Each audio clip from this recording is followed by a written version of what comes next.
ॐ श्रीमद्भगवद्गीता अथाष्टदशोऽध्यायः। अर्जुन उवाच सन्न्यासस्य महाबाहो तत्त्वमिच्छामि वेदितुं त्यागस्य च हृषीकेश पृथक्केशिनिसूदन। श्रीभगवानुवाच काम्यानां कर्मणां न्यासं सन्न्यासं कवयो विदुः सर्वकर्मफलत्यागं प्राहुस्त्यागं विचक्षणाः। त्याज्यं दोषवदित्येके कर्म प्राहुर्मनीषिणः यज्ञदानतपः कर्म न त्याज्यमिति चापरे। निश्चयं शृणु मे तत्र त्यागे भरतसत्तम। त्यागो हि पुरुषव्याघ्र त्रिविधः सम्प्रकीर्तितः यज्ञदानतपः कर्म न त्याज्यं कार्यमेव तत्। यज्ञोदानं तपश्चैव पावनानि मनीषिणाम् एतान्यपि तु कर्माणि सङ्गं त्यक्त्वा फलानि च कर्तव्यानीति मे पार्थ निश्चितं मतमुत्तमम्। नियतस्य तु सन्न्यासः कर्मणो नोपपद्यते मोहात्तस्य परित्यागस्तामसः परिकीर्तितः। दुःखमित्येव यत्कर्म कायक्लेशभयात् त्यजेत् स कृत्वा राजसं त्यागं नैव त्यागफलं लभेत्। कार्यमित्येव यत्कर्म नियतं क्रियते अर्जुन सङ्गं त्यक्त्वा फलं चैव स त्यागः सात्विको मतः। न द्वेष्ट्य कुशलं कर्म कुशलेनानुसज्जते त्यागी सत्त्वसमाविष्टो मेधावी छिन्न संशयः। न हि देहभृता शक्यं त्यक्तुं कर्माण्यशेषतः यस्तु कर्मफलत्यागी स त्यागीभिधीयते। अनिष्टमिष्टं मिश्रं च त्रिविधं कर्मणः फलं भवत्यत्यागिनां प्रेत्य न तु सन्न्यासिनां क्वचित्। पश्चैतानि महाबाहो कारणानि निबोध मे सांख्ये कृतान्ते प्रोक्तानि सिद्धये कर्म सर्वकर्मणाम्। अधिष्ठानं तथा कर्ता करणं च पृथग्विधम् विविधाश्च पृथक् चेष्टा दैवं चैवात्र पञ्चमम्। शरीरवाङ्मनोवीर्य कर्म प्रारभते नरः न्यायं वा विपरीतं वा पश्चैते तस्य हेतवः। तत्रैवं सति कर्तारमात्मानं केवलं तु यः पश्यत्य कृतबुद्धित्वान्न स पश्यति दुर्मतिः। यस्य नाहङ्कृतो भावो बुद्धिर्यस्य न लिप्यते हत्वापि स इमां लोकान् हन्ति न निबध्यते। ज्ञानं ज्ञेयं परित्राता त्रिविधा कर्म चोदना। करणं कर्म कर्तेति त्रिविधः कर्म संग्रहः। ज्ञानं कर्म च कर्ता च त्रिधैव गुणभेदतः प्रोच्यते गुणसंख्याने यथावत् शृणुतान्यपि।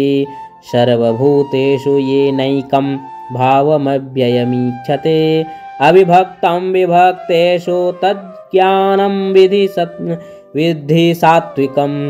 पृथक्त्वेन तु यज्ज्ञानं नानाभावान् पृथग्विधान् वेत्ति सर्वेषु भूतेषु तज्ज्ञानं विधि राजसम्। यत्तु कृत्स्नवदेकस्मिन् कार्ये सक्तमहैतुकम् अतत्त्वार्थवदल्पं च तत्तामसमुदाहृतम्। नियतं सङ्गरहितमरागद्वेषतः कृतम् अफलप्रेप्सुना कर्म यत् सात्विकमुच्यते। यत्तु कामेप्सुना कर्म साहङ्कारेण वा पुनः क्रियते बहुलायासं तद्राजसमुदाहृतम्। अनुबन्धं क्षयं हिंसामनवेक्ष्य च पौरुषं मोहादारभ्यते कर्म यत्ततामसमुच्यते मुक्तसङ्गो न हम वादी धृत्योत्साहसमन्वितः सिद्ध्यसिद्धयोर्निर्विकारः कर्ता सात्विक उच्यते रागी कर्मफलप्रेप्सुर्लब्धो हिंसात्मको शुचिः हर्षशोकान्वितः कर्ता राजसः परिकीर्तितः अयुक्तः प्राकृतः स्तब्धः शठो नैष्कृतिकोलसः विषादी दीर्घसूत्री च कर्ता तामस उच्यते बुद्धिर्भेदं धृतेश्चैव गुणतश्रिविधं शृणु प्रोच्यमानमशेषेण पृथक्त्वेन धनञ्जय प्रवृत्तिं च निवृत्तिं च कार्याकार्ये भयाभये बन्धं मोक्षं च या वेत्ति बुद्धिः सा पार्थ सात्विकी यया धर्मं धर्मं च कार्यं चाकार्यमेव च अथ अयथावत् प्रजानाति बुद्धिः सा पार्थ राजसी अधर्मं धर्ममिति या मन्यते तमसावृता सर्वार्थान् विपरीतांश्च बुद्धिः सा पार्थ तामसी धृत्या यया धारयते मनः प्राणेन्द्रियक्रियाः योगेनाव्यभिचारिण्या धृतिः सा पार्थ सात्विकी यया तु धर्मकामार्थान् धृत्या धारयतेऽर्जुन प्रसंगेन फलाकाङ्क्षी धृतिः सा पार्थ राजसी यया स्वप्नं भयं शोकं विषादं मदमेव च न विमुञ्चति दुर्मेधा धृतिः सा पार्थ तामसी सुखं त्विदानीं त्रिविधं शृणु मे भरतर्षभ अभ्यासाद्रमते यत्र दुःखान्तं च निगच्छति यत्तदग्रे विषमिव परिणामे मृतोपमं तत्सुखं सात्विकं प्रोक्तमात्मबुद्धिप्रसादजं विषयेन्द्रियसंयोगाद्यत्तदग्रे मृतोपमं परिणामे विषमिव तत्सुखं राजसं स्मृतं यदग्रे चानुबन्धे च सुखं मोहनमात्मनः निद्रालस्य प्रमादोत्थं तत्तामसमुदाहृतं न तदस्ति पृथिव्यां वा देवी देवेषु वा पुनः सत्त्वं प्रकृतिर्जैर्मुक्तं यद्भिः स्यास्त्रिभिर्गुणैः ब्राह्मणक्षत्रियविषां शूद्राणां च परन्तप कर्माणि प्रविभक्तानि स्वभाव प्रभवैर्गुणैः समोदमस्तपः शौचं क्षान्तिरार्जवमेव च ज्ञानं विज्ञानमास्तिक्यं ब्रह्मकर्म स्वभावजं शौर्यं तेजो धृतिर्दाक्ष्यं युद्धे चाप्यपलायनं दानमीश्वरभावश्च छात्रं कर्म स्वभावजं कृषिगौरक्ष्यवाणिज्यं वैश्य कर्म स्वभावजं परिचर्यात्मकं कर्म शूद्रस्यापि स्वभावजं स्वे स्वे कर्मण्यभिरतः संसिद्धिं लभते नरः स्वकर्मनिरतः सिद्धिं यथा विन्दति तच्छृणु यतः प्रवृत्तिर्भूतानां येन सर्वमिदं ततं स्वकर्मणा तमभ्यर्च्य सिद्धिं विन्दति मानवः श्रेयान् स्वधर्मो विगुणः परधर्मात् स्वनुष्ठितात् स्वभावनियतं कर्म कुर्वन्नाप्नोति किल्बिषम् सहजं कर्म कौन्तेय सदोषमपि न त्यजेत् सर्वारम्भा हि दोषेण धूमेनाग्निरिवावृताः अशक्तबुद्धिः सर्वत्र जितात्मा विगतस्पृहः नैष्कर्म्य सिद्धिं परमां संन्यासेनाधिगच्छति सिद्धिं प्राप्तो यथा ब्रह्म तथाप्नोति निबोध मे समासेनैव कौन्तेय निष्ठा ज्ञानस्य या परा बुद्ध्या विशुद्ध्या युक्तो धृत्यात्मानं नियम्य च शब्दादीन् विषयांस् त्यक्त्वा रागद्वेषौ व्युदस्य च विविक्तसेवी लघ्वासी यत वाक्कायमानसः ध्यानयोगपरो नित्यं वैराग्यं समुपाश्रितः अहङ्कारं बलं दर्पं कामं क्रोधं परिग्रहं विमुच्य निर्ममः शान्तो ब्रह्मभूयाय कल्पते ब्रह्मभूतप्रसन्नात्मा न शोचति न काङ्क्षति समः सर्वेषु भूतेषु मद्भक्तिं लभते परां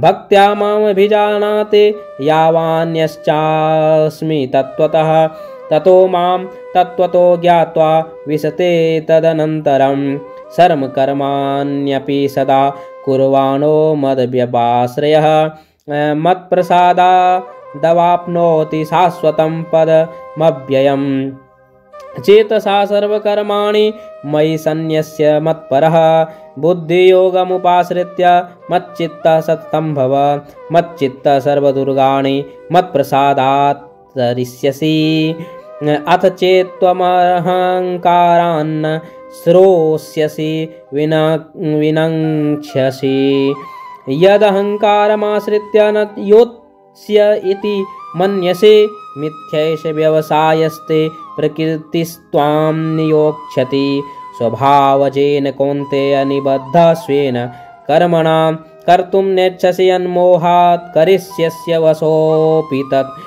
ईश्वरः सर्वभूतानां हृद्देशोऽर्जुन तिष्ठति भ्रामयन् सर्वभूतानि यन्त्रारूढानि मायया तमेव शरणं गच्छ सर्वभावेन भारत तत्प्रसादात् परां शान्तिं स्थानं प्राप्स्यसि शाश्वतम् इति मे ज्ञानमाख्यातं गुह्याद् गुह्यतरं मया विमृश्येत दशेशेन यथेच्छसि तथा कुरु सर्वगुह्यतमं भूयः शृणु मे परमं वचः इष्टोऽसि मे दृढमिति ततो वक्ष्यामि ते हितम् मन्मना भव मद्भक्तो मद्याजी मां नमस्कुरु मामे वैश्यसि सत्यं ते प्रतिजाने प्रियोऽसि मे सर्वधर्मान् परित्यज्य मामेकं शरणं व्रज अहं त्वा सर्वपापेभ्यो मोक्षयिष्यामि मा शुचः इदं ते न तपस्काय न भक्ताय कदाचन न